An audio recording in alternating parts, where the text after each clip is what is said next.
오늘 이 새벽 우리에게 허락하신 말씀 누가복음 12장 35절에서 48절까지의 말씀입니다. 누가복음 12장 35절에서 48절까지의 말씀 우리 한 절씩 교독하시고 마지막 절은 함께 읽겠습니다. 허리에 띠를 띠고 등불을 켜고 서 있으라. 너희는 마치 그 주인이 혼인집에서 돌아와 문을 두드리면 곧 열어주려고 기다리는 사람과 같이 되라. 주인이 와서 깨어 있는 것을 보면 그 종들은 복이 있으리로다. 내가 진실로 너희에게 이르노니 주인이 띠를 띠고 그 종들을 자리에 앉히고 나와 수종 들리라. 주인이 혹 이경에나 혹 삼경에 이르러서도 종들이 그같이 하고 있는 것을 보면 그 종들은 복이 있으리로다. 너희도 아는 바니 집 주인이 만일 도둑이 어느 때에 이를 줄 알았더라면 그 집을 뚫지 못하게 하였으리라. 그러므로 너희도 준비하고 있으라. 생각하지 않은 때에 인자가 오리라 하시니라. 베드로가 여짜오되 주께서 이 비유를 우리에게 하심이니이까 모든 사람에게 하심이니이까. 주께서 이르시되 지혜 있고 진실한 청지기가 되어 주인에게 그 집 종들을 맡아 때를 따라 양식을 나누어 줄 자가 누구냐. 주인이 이를 때에 그 종이 그렇게 하는 것을 보면 그 종은 복이 있으리로다. 내가 참으로 너에게 이르노니 주인이 그 모든 소유를 그에게 맡기리라. 만일 그 종이 마음에 생각하기를 주인이 더디 오리라 하여 남녀 종들을 때리며 먹고 마시고 취하게 되면 생각하지 않는 날 알지 못하는 시각에 그 종의 주인이 이르러 엄히 때리고 신실하지 아니한 자의 받는 벌에 처하리니. 주인의 뜻을 알고도 준비하지 아니하고 그 뜻대로 행하지 아니하는 종은 많이 맞을 것이요 알지 못하고 맞을 일을 행한 종은 적게 맞으리라. 무릇 많이 받은 자에게는 많이 요구할 것이요 많이 맡은 자에게는 많이 달라 할 것이니라. 아멘. 오늘도 새벽의 자리를 지키시는 모든 성도님들 주님의 이름으로 환영하고 축복합니다. 밤새 눈이 오고 지금도 좀 눈발이 날리는데요. 추운 날씨, 꽃이 피는 것을 샘내는 꽃샘추위인 것 같은데요. 우리 이러한 겨울이 지나고 올 봄을 기대하시면서 오늘 하루도 주님 안에서 평안하시길 먼저 축원드립니다. 우리가 함께 읽은 오늘 본문에 세 가지 비유가 등장합니다. 첫째는 혼인집 주인을 기다리는 종들의 비유이고, 그리고 둘째는 도둑 비유, 그리고 마지막에 이제 청지기 비유입니다. 첫 번째 비유는 혼인집 주인의 귀가를 준비하는 종들의 신실함에 대한 내용입니다. 우리가 오늘 읽은 첫 번째 말씀 구절을 보면 35절인데요. 허리에 띠를 띠고 등불을 켜고 서 있으라라고 되어 있습니다. 그러니까 허리에 띠를 띠는 것은 어떤 목적을 위해서 바로 즉시 움직일 수 있도록 이렇게 몸가짐, 기동력을 이렇게 갖춘 그런 상태를 뜻하고요.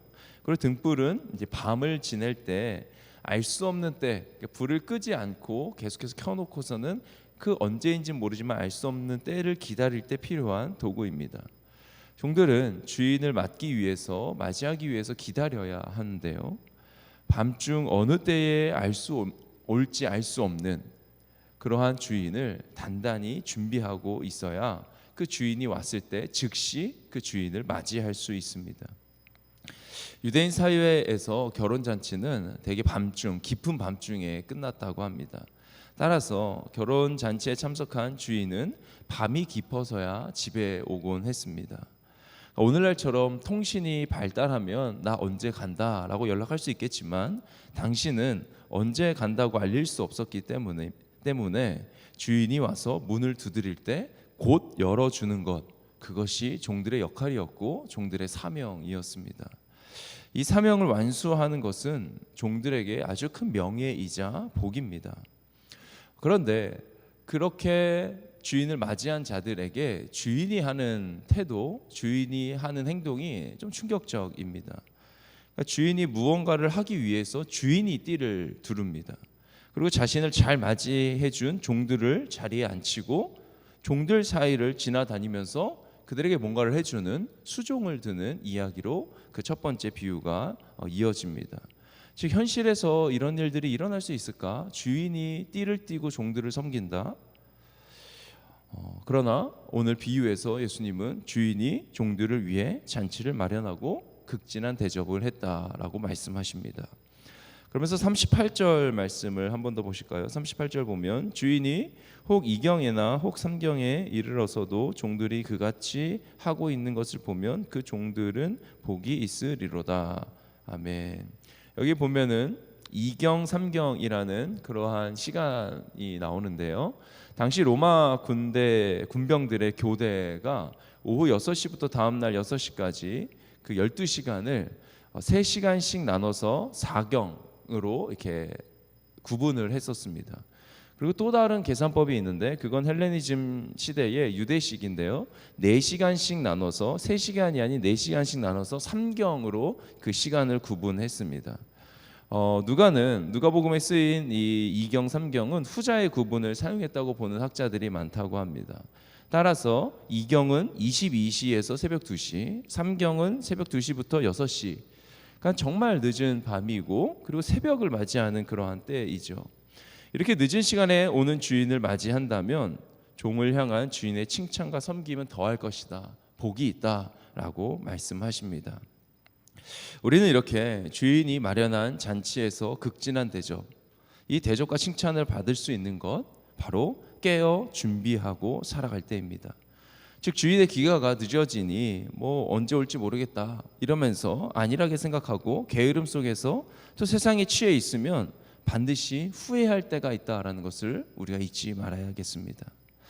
첫 번째 비유가 주인을 맞는 종들의 깨어 있음과 주인의 예상치 못한 대접을 강조했다면, 두 번째 비유는 예상치 못할 때 침투하는 도둑을 예로 들어서 생각하지 않을 때 인자가 올 것을, 주님이 다시 오실 것을 말씀하십니다. 강조하십니다. 도둑들은 깊은 밤에 움직이죠. 그러니까 자신들의 움직임이 잘 보이지 않는 아주 어두운 밤, 그리고 주인의 경계가 가장 느슨해진 그러한 밤 시간에 도둑질을 합니다. 모두가 자고 있지만 잠들지 않을 때, 그리고 혹이라도 그 도둑이 언제 들어온다라는 것을 알고 있으면 그 집을 뚫고 들어올 수 없도록 막을 수 있습니다. 그러니까 첫 번째 비유에서 철저히 준비해 주인을 환영하여 맞이한다면, 두 번째 비유에서는 철저히 준비해서 도둑의 은밀한 방문을 막는 것입니다. 이들은 다 그 시간을 사수한다, 시간에 깨어 있음을 강조하는 그런 공통점이 있습니다. 그래서 예수님은 제자들에게 준비하고 있으라 명하시죠. 앞으로 인자의 오심도 그렇게 예측 불가의 은밀성을 갖고 있기 때문에 깨어 준비하라고 말씀하십니다. 아무도 모르게 오신다고 주님 말씀하십니다. 인자가 올 때 그 시기와 그 때에는 알 수 없습니다. 하지만 언제가 되었든 우리는 즉시 맞이할 수 있어야 하는데요. 우리가 예수님을 믿고 살아간다라고 할 때, 그 믿음을 말할 때 주님이 우리와 함께 하시고 또 우리가 주님과 매 순간 동행한다라고도 바꿔서 표현할 수 있습니다. 그러니까 우리는 언제 어디서나 어떤 상황에서도 우리와 함께 하시는 예수님이 계십니다. 그리고 우리가 살아갈 때 늘 의심에 의한 불안이 우리를 찾아올 때마다 내 안에 함께하고 계시는 그 주님을 바라보고 그 주님을 생각하고 그 주님과 동행할 때 우리는 넉넉히 이기는 믿음의 삶을 살아갈 수 있습니다.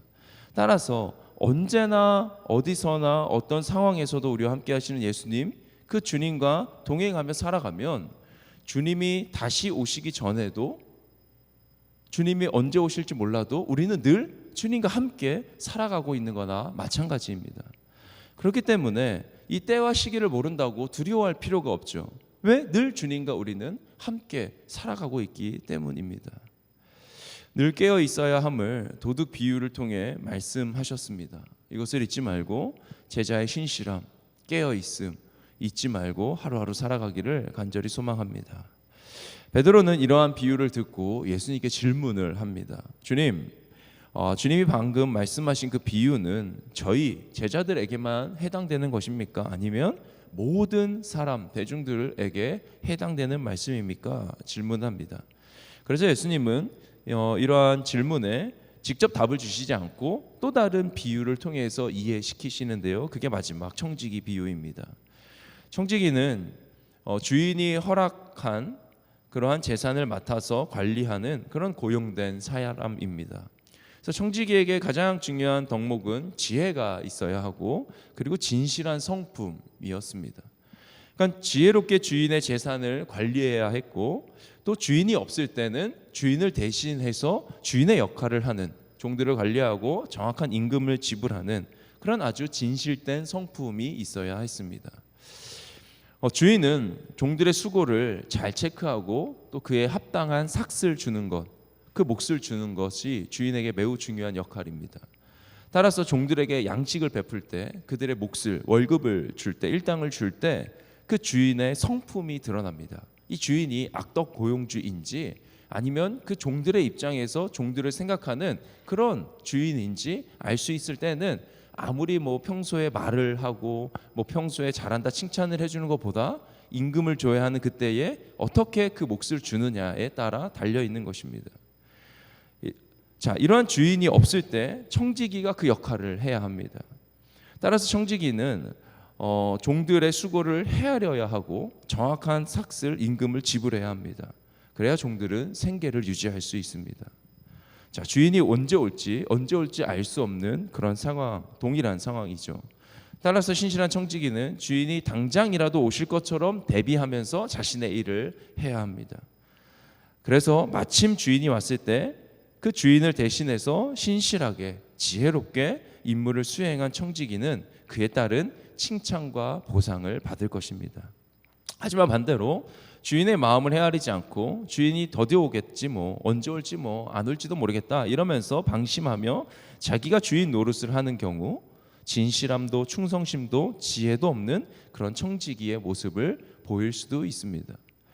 주인의 종들을 관리하는데 그런 청지기들은 폭력을 사용하겠죠. 마땅히 줘야 하는 양식을 주지 않고 그것을 자신의 이익으로, 자신의 쾌락으로 취할 것입니다. 주인의 가산을 탕진하며 지냅니다. 즉 불의한 청지기, 그 청지기의 불의한 성품은 신실한 주인의 집을 망가뜨릴 수 있습니다. 이러한 비유를 하시며 예수님은 이렇게 마무리하십니다. 47절, 48절인데요. 제가 이렇게 풀어서 한번 읽어보겠습니다. 주인의 뜻을 알면서도 미리 준비하지 않은 채 주인이 원하는 바를 행하지 않는 자에게는 더욱 심한 벌이 내릴 것이다. 그러나 주인의 뜻을 알지 못한 채 벌 받을 짓을 한 사람은 알고도 행하지 않은 사람보다는 가벼운 처벌을 받게 될 것이다. 많은 것을 받은 사람에게는 더 많은 것이 요구되고 많은 것을 맡은 사람에게는 더 많은 책임이 요구된다. 이것이 47절, 48절 말씀에 대한 내용입니다. 즉 하나님은 받은 은사와 권한에 걸맞는 책임을 요구하십니다. 책임이 클수록 평가 기준도 높겠죠. 그래서 무작정 높은 자리, 무작정 많은 것을 욕심낼 일도 아닙니다. 많은 권한만큼 져야 하는 책임이 크다라는 것을 우리가 잊지 말아야겠습니다. 오늘 우리가 함께 읽은 이 세 가지 비유를 통해서 우리는 이러한 교훈들을 얻게 됩니다. 먼저 예수님이 반드시 다시 오신다라는 사실이고요. 주님이 다시 오실 때에 우리의 태도는 항상 깨어 있어야 합니다. 깨어서 주어진 사명을 최선을 다해서 신실함으로 감당해야 합니다. 그리고 온 세상의 주인이신 하나님께서 우리에게 맡기신 그 모든 것들을 신실한 청지기의 자세로 지혜롭게 감당해야겠습니다.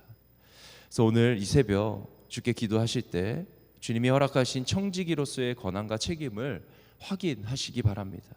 그리고 날마다 주님 다시 오심을 기다리며 하루하루 최선을 다해 신실하게 그런 역할들을 감당하며 살아가기를 우리가 기도해야겠습니다.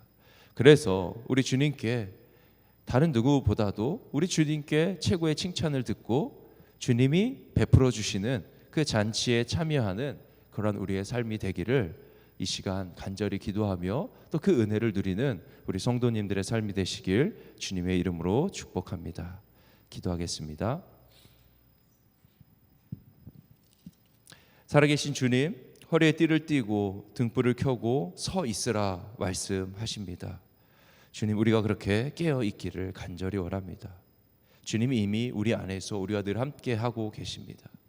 그 주님과 동행함이 깨어 있음임을 다시 한번 고백하며 주님 허락하실 그 은혜를 바라보고 소망하며 오늘 하루도 주의 자녀로 거룩하게 깨어 살아가는 복된 날 되게 하여 주시옵소서.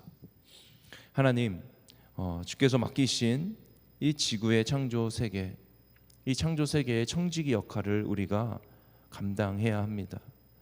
그동안 잘 감당하지 못했음을 회개하오니 용서하여 주시고 잘 감당할 수 있는 지혜와 능력, 신실함과 진실함을 허락하여 주옵소서. 탄소 배출을 줄이는 탄소 금식에 동참하고 있는 성도님들, 주님께서 위로하여 주시고 우리의 불편함, 우리의 절제가 온 세계를 살리고 주님 기뻐하시는 일임을 우리가 잊지 않게 하여 주옵소서. 살아계신 예수님의 이름으로 기도드립니다. 아멘. 하늘에 계신 우리 아버지여, 이름이 거룩히 여김을 받으시오며 나라가 임하시오며 뜻이 하늘에서 이루어진 것 같이 땅에서도 이루어지이다. 오늘 우리에게 일용할 양식을 주시옵고 우리가 우리에게 죄 지은 자를 사하여 준 것 같이 우리 죄를 사하여 주시옵고 우리를 시험에 들게 하지 마시옵고 다만 악에서 구하시옵소서. 나라와 권세와 영광이 아버지께 영원히 있사옵나이다. 아멘.